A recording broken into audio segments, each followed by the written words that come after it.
네, 안녕하세요. 여러분들의 구독과 좋아요로 이 채널이 유지되고 있습니다. 네, 영상 속도는 1.5배를 추천드리고요. 항상 구독자님, 멤버십 회원님들에게 감사하다라고 말씀을 드리면서, 자, 진선중 씨, 제발 정신 좀 차리셨으면 좋을 것 같습니다. 그래서 우리의 얼마나 개무시를 했으면 국민청원 해더라도 저렇게 소신껏 이야기를 한다라는 건 우리 이를 국민으로 취급하지 않는다라는 것이죠. 우리의 목소리를 생각한다라는 것이겠죠.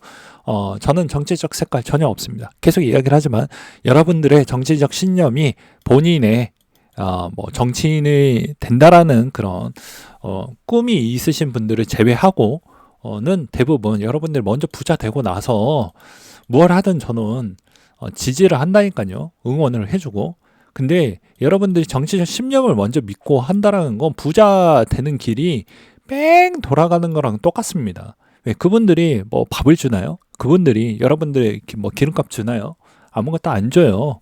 그냥. 네. 그리고 그분들은 따뜻한 집에서, 아주 좋은 집에서 아주 좋은 반찬과 밥을 먹고 있습니다. 네. 그래서 정말 불우한 사람, 그리고 상당히 힘든 사람은 여러분들 지갑에서 나오는 거예요. 국회의원 지갑에서 나오는 게 아니고 이분들 돈 빼서 주는 거잖아요. 여러분들 부자 되고 나서 여기에다가 커미션을 줄 생각을 하지 말라니까요. 이분들은 컨설팅 업체랑 똑같습니다. 왜? 이 돈 뺏어가지고 내가 했어요 하고 이렇게 지지받는 형태잖아요. 차라리 여기에 중간에 시민연대나 협회 관계자분들은 뭐 이해관계가 있으니까 저도 이해를 하지만 다이렉트로 그냥 가세요. 여기에다가 괜히 국회의원 연봉 높여주는 행동을 하지 말라는 거예요. 어차피 이 세금 걷어갔다가 이분들 임금이나 올려주거든요. 차라리 진짜 도와주고 싶다고 하면 여러분들 직접 부자가 돼서 이런데 스스로 거치지 말고 다이렉트로 도와주시면 되는 겁니다. 아셨겠죠? 그래서 그런 어리석은 행동 하지 마시길 바라겠고요. 최근에 진성준 씨가 코인에게도 또 쓴소리를 또 하고 있는 실정입니다. 네, 그리고 주식에도 또 근거 없는 공포 과장이다. 그리고 부동산에서도 이런 이야기를 했는데 그냥 제가 좀 해석을 했었을 때는 이분이 이런 이야기가 좀 있더라고요. 대부분 이제 이 씨가 있고 과거에 이제 문 씨가 있었죠. 근데 문 씨 때 이분이 등용이 됐습니다. 이 씨 때 문 씨에 있는 문씨파를 다 제거를 했다라고 하더라고요. 제가 알고 있기로는. 그렇기 때문에 이분이 이제 살아남기 위해서 저런 목소리를 한 거 아니냐. 누구나 민감한 이야기 국회의원 다 안 하려고 하는데 왜 총대 메고 하겠습니까? 국회의원은 그만한 혜택과 그리고 그만한 1억짜리 연봉 아주 달콤하기 때문에 우리의 이야기를 들으려고 하지도 않고 총대 매면서 저렇게 하는 거겠죠. 그러니까 그만한 혜택이 있기 때문에 저런 행동을 하고 있다. 그러니까 여러분들도 여러분들의 있는 권리와 혜택을 가져가려고 한다고 하면 꼭 이런 거 참여하시길 바라겠습니다. 네, 제가 뭐 혜택이 떨어지는 건가요? 제가 뭐 커미션을 받는 건가요? 전혀 없죠. 네, 오히려 구독자가 떨어지겠죠. 예, 이런 민감한 내용들 대부분 대형 유튜버 분들이 언급을 안 하시니까 그래서 제가 소신 발언하는 겁니다. 그리고 최근에도 이제 가산자세 과세 소신 안 굽힌다. 임금 격차 좁혀야 된다. 이게 무슨 임금인가요? 임금은 아니지 않습니까? 투자로 하는 건데 이게 임금으로 생각한다라는 이런 편협적인 부분이 문제가 저는 있다고 봅니다. 여러분들 제가 팩트를 하나 더 말씀을 드릴까요? 예. 코인은 솔직히 말해서 실드 칠 게 많이 있습니다. 왜냐면 민주당의 원래 팩트는 과세를 많이 해왔어요. 몇십 년 동안. 그리고 국힘은 오히려 과세를 잘 안 하고 좀 많이 유예하는 형태입니다. 제가 국힘을 좋아하는 게 아니면 그 대신 얘네들 예산을 너무 안 쓰죠. 안 쓰면 힘들잖아요. 그러니까 가정으로 따지면 우리 부모님이 매달 용돈을 줬는데 용돈을 끊어버렸어. 그럼 얼마나 힘듭니까? 그러니까 중간이 없다라는 거예요. 한 녀석은 과세를 겁나 세게 하고 한 녀석은 과세를 안 하지만 엄청나게 긴축을 하고 그러니까 중간이 없죠. 그래서 극과 극으로 좀 간다. 근데 여기서 제가 하고 싶은 말은 무엇이냐면 주식 시장도 개판으로 우리가 봤잖아요. 이분들 실력을 봤잖아. 금투세 봤잖아요. 얼마나 졸속이 얼마나 쓰레기같이 했는지. 연봉 1억 원씩 쳐받아가면서 이 일을 저딴 식으로 하는 게 어디 있습니까? 대기업에서도 저딴 식으로 하면 임원도 잘려요. 잘려.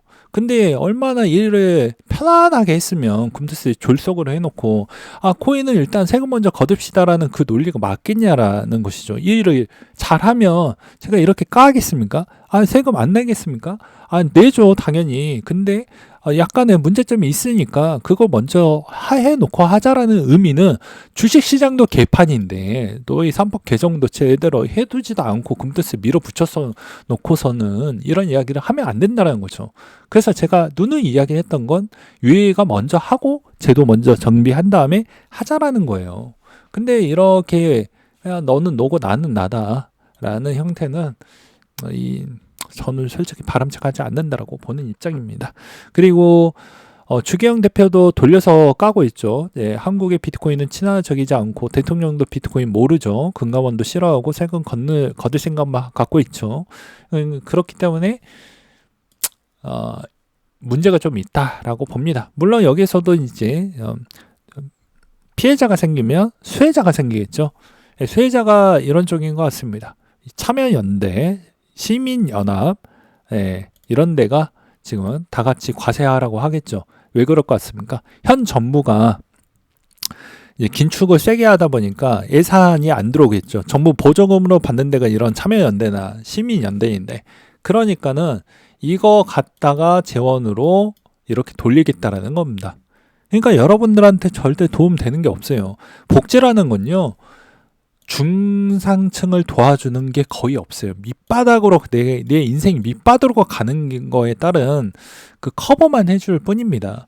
중위 등수에는 해당이 없고요. 상위 등수에도 해당이 없어요. 여기는 그래도 부분은 있겠지만 여러분들 제대로 혜택을 받고 싶다고 하면 이분들의 주장은 밑바닥 인생으로 살라는 겁니다. 여러분들 그런 삶의 질을 요구하지 않잖아요. 그러니까 여러분들이 진짜로 자본을 생각을 한다라고 하면 어떻게 행동을 해야 되는지 이미 답은 나와져 있다라는 겁니다. 그리고 기재부도 준비가 안 되어져 있어요. 기재부도 준비가 안 되어져 있고, 그 다음에 두 번째로는 국세청도 준비가 안 되어져 있는 형태에서 과세를 만약에 하게 되면 여기서도 기사에서도 나왔듯이 준비가 안 되어져 있습니다. 사실상 불가능합니다. 어떻게 할 수가 없어요. 해외로 돌려버리면 어떻게 할 수가 없습니다. 세금 내는 사람만 바보가 될 수가 있어요. 순진하게. 그런 가능성이 매우 높습니다. 그리고 더 쉽게 이야기를 하면 무슨 말을 할 수가 있냐면, 자, 세금을 22%를 내는 거와 오히려 이 컨설팅을 또 중간에 컨설팅이 생겨가지고 10%를 내는 그런 컨설팅 업체들이 생기겠죠. 또는 이거를 또 P2P 거래나 또는 이거를 세탁을 해주는 세탁 업체가 생길 수도 있겠죠. 왜냐? 세금이 이 정도니까 이거에 반가격에 해준다고 하면 누가 안 하겠습니까?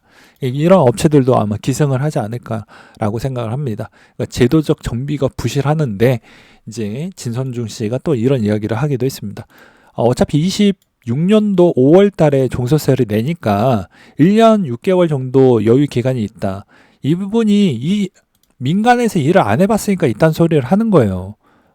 저도 직장 생활을 몇십 년 해봤잖아요. 그러면서 느낀 점이 뭔지 아십니까? 여러분들 아실 겁니다. 시스템 준비하고 결제 맞고 버그 잡고 수정한 다음에 다시 하고 하면 이게 최소 6개월 이상은 걸려요. 그리고 실제 시행을 하고 나서도 버그 잡는 문제 있고 오류 잡고 하는 것만으로도 시간 많이 잡아먹습니다.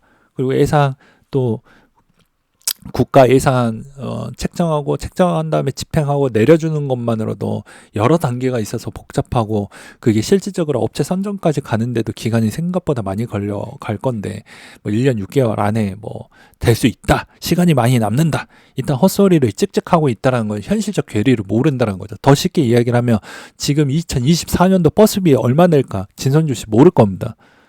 무슨 말인지 아시겠어요? 그러니까 여러분들 편이 아니라는 겁니다. 계속 이야기를 하지만.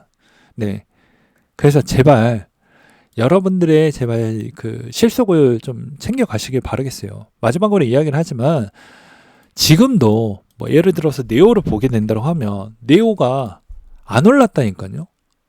17년도 이후부터 안 올랐어요. 예를 들어서 이야기하는데 이분들은 그러면 취득원가 부분이 기준점이 이제 자기의 손실 비중으로 가져가든지 이제 또 이익이 났으면 이제 25년도 1월 1일 자정시 기준으로 취득 원가가 선정이 될 건데, 결국에 이 사람들은 계속 건들다가 본전치기밖에 안 된다라는 겁니다. 얼마나 그게 좀 안타까울까요?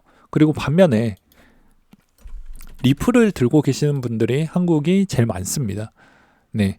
거의 90% 정도 될 거예요. 8, 90%. 그러면 리플 들고 계시는 분들은 고민이 많겠죠. 그러면 제발 이번에 참여를 좀 해 주어야 되지 않을까요? 리플을 많이 들고 계신 분들은 이번에 좀 많이 활동을 같이 해 주시길 전 좀 간곡히 부탁드리겠습니다. 네, 오늘 내용 여기까지 준비를 했고요. 이상으로 마치도록 하겠습니다.